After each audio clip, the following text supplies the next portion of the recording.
विधानसभा सत्र हुआ तो उसमें विपक्ष ने, कांग्रेस ने दबाव बनाया तो उन्होंने मजबूरी में वो ड्राफ्ट तैयार करके आगे के लिए इसको भेज दिया स्टैंडिंग कमेटी की तरफ। और जैसे ये ड्राफ्ट आगे भेजा तो बीजेपी आरएसएस में जो मनवादी लोग बैठे हुए हैं, वो जो 10% लोग हैं, उन लोगों को पेट में दर्द होने लग गया। मतलब ये तो कह सकते हैं कि भीतर घात ही चल रहा है। 10% ईडब्ल्यूएस से ना तकलीफ नहीं है, और जो तमाम करोड़ों पदों में जो घोटाला हो रहा है, तमाम जगह जो विसंगतियां हैं, एनएफएस चल रहा है, उससे इन्हें तकलीफ, पेपर लीक चल रहे हैं, हाँ, उनसे इन्हें तकलीफ नहीं है। उन्हें तकलीफ इस बात से हो गई कि मध्य प्रदेश में पिछड़ों को 27% आरक्षण क्यों मिल रहा है।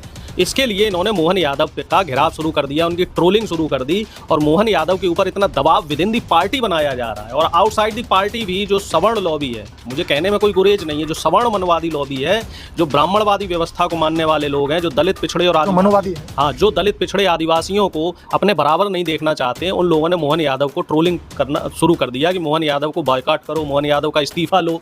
और अब स्थिति ऐसी पड़ गई है कि मोहन यादव के गले में ये हड्डी बन गई है, ना उगलते बन रही है ना निगलते बन रही है। भाजपा बना मुख्यमंत्री इस बार वहां पर हो चुका है, तो भाजपा की जीत होगी या मुख्यमंत्री की जीत होगी? देखिए, अभी तक जो इतिहास रहा है वो मुख्यमंत्री की हार का रहा है। उमा भारती भी बैकफुट पे आई, कल्याण सिंह भी कई मसले में बैकफुट पे आए, और तमाम जो ओबीसी नेता रहे हैं। देखिए, मोदी जी को मैं ओबीसी नेता नहीं मानता हूं कि वो मूलतः ओबीसी नहीं है, वो बाद में ओबीसी बने हैं। जब ये 2000 के आसपास, जब जाति की बात करते हैं तो जाति में तो उसी में आते हैं। अटल बिहारी वाजपेयी की सरकार थी, तब इनकी जाति ओबीसी में आए, तो ये पैदा ओबीसी नहीं हुए, कन्वर्टेड ओबीसी है। तो जो मूल नेता ओबीसी है, जितने भी बीजेपी में मुख्यमंत्री रहे या बड़े पदों पे रहे, तो हमेशा जब पार्टी की बात आती है, बनाम आरएसएस की बात आती है, तो वो लोग कहीं असहाय और हारते हुए नजर आते हैं। तो मोहन यादव का इस समय परीक्षा की घड़ी है, और समूचा विपक्ष इस मुद्दे पे मोहन यादव के साथ। जय हिंद, सत श्री अकाल, आदाब। मेरा नाम है शादाब।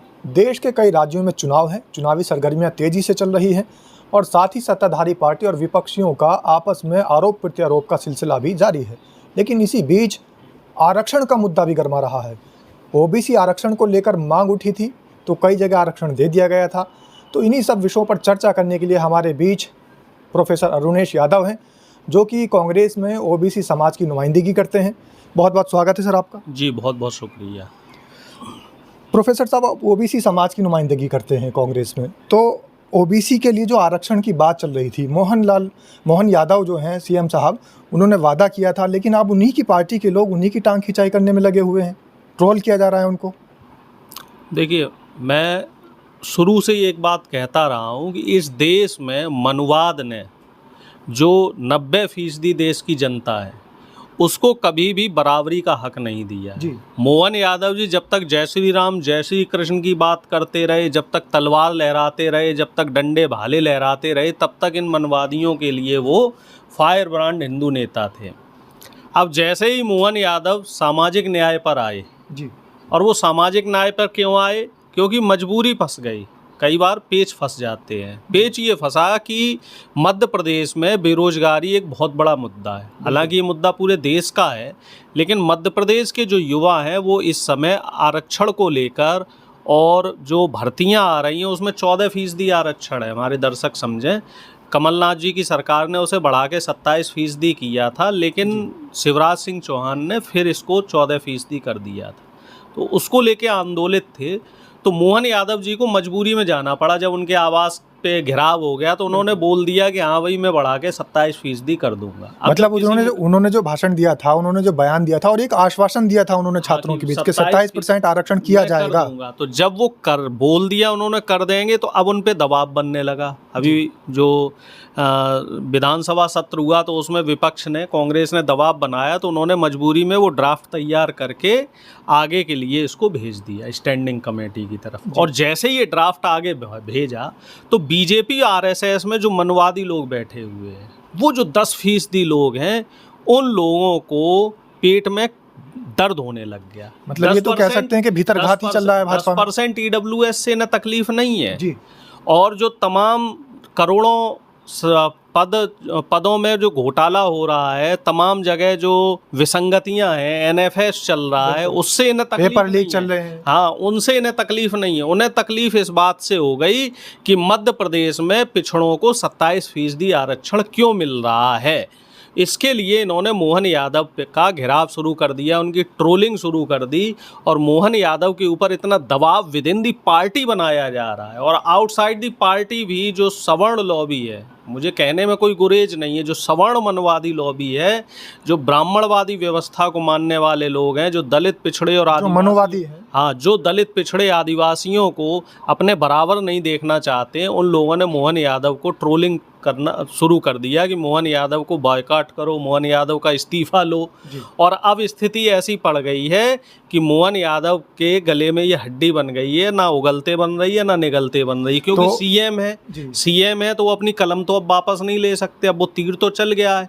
और अरुणेश जी क्या लगता है, अगर वो तीर, एक मिनट बस, अगर वो तीर सही जगह पहुंच गया तो जो ये आरएसएस के मनवादी लोग हैं ये इनको जीने नहीं देंगे। आप देखो उमा भारती के साथ क्या हुआ, कल्याण सिंह के साथ क्या हुआ, विनय कटियार के साथ क्या हुआ, तमाम जो बीजेपी में ओबीसी नेता हैं उनका इतिहास देख लो कि उनके साथ किस तरीके से आरएसएस की व्यवस्था ने दुर्व्यवहार किया। वही मेरा सवाल है कि जैसे कि भाजपा बनाम मुख्यमंत्री इस बार वहां पर हो चुका है, तो भाजपा की जीत होगी या मुख्यमंत्री की जीत होगी? देखिए, अभी तक जो इतिहास रहा है वो मुख्यमंत्री की हार का रहा है। उमा भारती भी बैकफुट पे आई, कल्याण सिंह भी कई मसले में बैकफुट पे आए, और तमाम जो ओबीसी नेता रहे हैं। देखिए, मोदी जी को मैं ओबीसी नेता नहीं मानता हूँ कि वो मूलतः ओबीसी नहीं है, वो बाद में ओबीसी बने हैं। जब ये 2000 के आसपास, जब जाति की बात करते हैं तो जाति में तो उसी में आते हैं। अटल बिहारी वाजपेयी की सरकार थी, तब इनकी जाति ओबीसी में आए, तो ये पैदा ओबीसी नहीं हुए, कन्वर्टेड ओबीसी है। तो जो मूल नेता ओबीसी है, जितने भी बीजेपी में मुख्यमंत्री रहे या बड़े पदों पे रहे, तो हमेशा जब पार्टी की बात आती है, बनाम आरएसएस की बात आती है, तो वो लोग कहीं असहाय और हारते हुए नजर आते हैं। तो मोहन यादव का इस समय परीक्षा की घड़ी है और समूचा विपक्ष इस मुद्दे पे मोहन यादव के साथ है। समूचा यादव समाज इस मुद्दे पे, कम से कम इस मुद्दे पे मोहन यादव के साथ है। तो आपको क्या लगता है कि पिछड़ा समाज है वो मोहन यादव के साथ? अरुणेश जी, आपको क्या लगता है, अगर कोई ओबीसी समाज से है, कोई यादव है या किसी और जाति से, अगर वो ओबीसी समाज से, तो उसे भाजपा में नहीं होना चाहिए? नहीं होना चाहिए, लेकिन उसको एक चीज और समझनी चाहिए कि जो जिस काम के लिए आपको वहाँ पे रखा गया है तो वो काम जरूर करो। जैसे धर्मेंद्र प्रधान है, ओबीसी समाज से आते हैं, शिक्षा मंत्री है, लेकिन वो अपने जो समुदाय है, जो ओबीसी वर्ग है, उसके साथ न्याय नहीं कर पा रहे। उच्च शिक्षा में लगभग 90% पिछड़ों के पद खाली हैं उच्च शिक्षा में, लेकिन तो उन पदों की भर्तियां नहीं करवा आप और आपकी पार्टी के बहुत सारे नेता तो बोलते रहते हैं कि जो ओबीसी समाज में मंत्री बना रखे हैं भाजपा ने, वो सब कठपुतलियां हैं। अब मेरे कहने की क्या बात है, वो तो सब दिख ही रहा है। धर्मेंद्र प्रधान हो, खुद प्रधानमंत्री मोदी हो, उनका कोई एक फैसला ऐसा बता दिया जाए जो ओबीसी के हित में है। जातिगत जनगणना का सिगूफा तो प्रधानमंत्री ने छोड़ दिया, लेकिन उस पर आगे कोई क्रियान्वयन तो नहीं हुआ, कोई आगे पॉलिसी नहीं बनी, रूट मैप नहीं बना। और तो छोड़ दीजिए, जो तेलंगाना में एक बड़ा संजीदा मुद्दा है, तेलंगाना में जातीय जनगणना हुई और उसके बाद जो स्थानीय निकाय हैं, तमाम जो लोकल भर्तियां होती हैं स्टेट लेवल की, उसमें 42% ओबीसी को आरक्षण का वहाँ प्रावधान कर दिया गया, उसमें भी टांग अड़ा दी इन लोगों ने। एक बड़ा सवाल है अरुणेश जी, आप नुमाइंदगी करते हैं ओबीसी समाज की, आपका शीर्ष नेतृत्व, आपके नेता राहुल गांधी हमेशा ओबीसी समाज के लिए आजकल बात कर रहे हैं, ओबीसी समाज को हक दिलाने की बात कर रहे हैं। तेलंगाना में आपने जिक्र किया, वहाँ आरक्षण मिला, लेकिन अब वहाँ स्टे लग चुका है, तो वो तो न्यायालय का स्टे है, उसमें तो सरकारों ने नहीं किया काम। ये भी तो देखो, ये स्टे किसने लगवाया? ये स्टे आरएसएस के जो मनवादी विचारधारा के जो जज हैं उन लोगों ने लगवाया। आखिर उनको दलित समाज, पिछड़ा समाज, आदिवासी समाज हजम क्यों नहीं हो रहा? अरुणेश जी, आज तक आप ईडी, सीबीआई और जांच एजेंसी और चुनाव आयोग पर सवाल उठाते थे, अब आप कह रहे हैं कि चुनाव आयोग भी कठपुतली बन चुका है इनकी। नहीं, चुनाव आयोग के साथ साथ ये न्यायालय जो है वो भी कठपुतली। न्यायालय में भी जज कौन है? 90% से ज़्यादा जज इनके हैं। कितने दलित, पिछड़े, आदिवासी जज हैं, कितने माइनॉरिटी के जज हैं? हमें सुप्रीम कोर्ट के इस समय पिछड़ों के जज बता दीजिए कि हाँ भैया इतने जज हैं।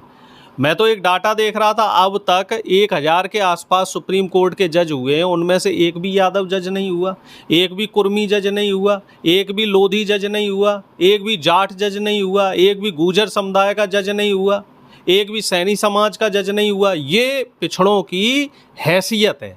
अब आप इससे अंदाज़ा लगा लो कि बीजेपी का जो 11 साल का इतिहास है, अभी 11 साल का, उसमें इन्होंने पिछड़ों के साथ सामाजिक न्याय के नाम पर सिर्फ धोखा किया है। सामाजिक न्याय पर के नाम पर धोखा हो रहा है या फिर आरक्षण भी दिया जा रहा है। कई जगह ऐसा भी है कि आरक्षण दे करके हटाया जा रहा है, स्टे लगाए जा रहे हैं। तो जनता फैसला करेगी कि आखिर जो आरक्षण ओबीसी समाज को मिला था वो वापस मिलना चाहिए या फिर न्यायालय का जो उस पर रोक लगाने का फैसला है वो सही है। कमेंट के माध्यम से अपनी राय ज़रूर रखें। बहुत बहुत धन्यवाद सर। जी शुक्रिया। धन्यवाद।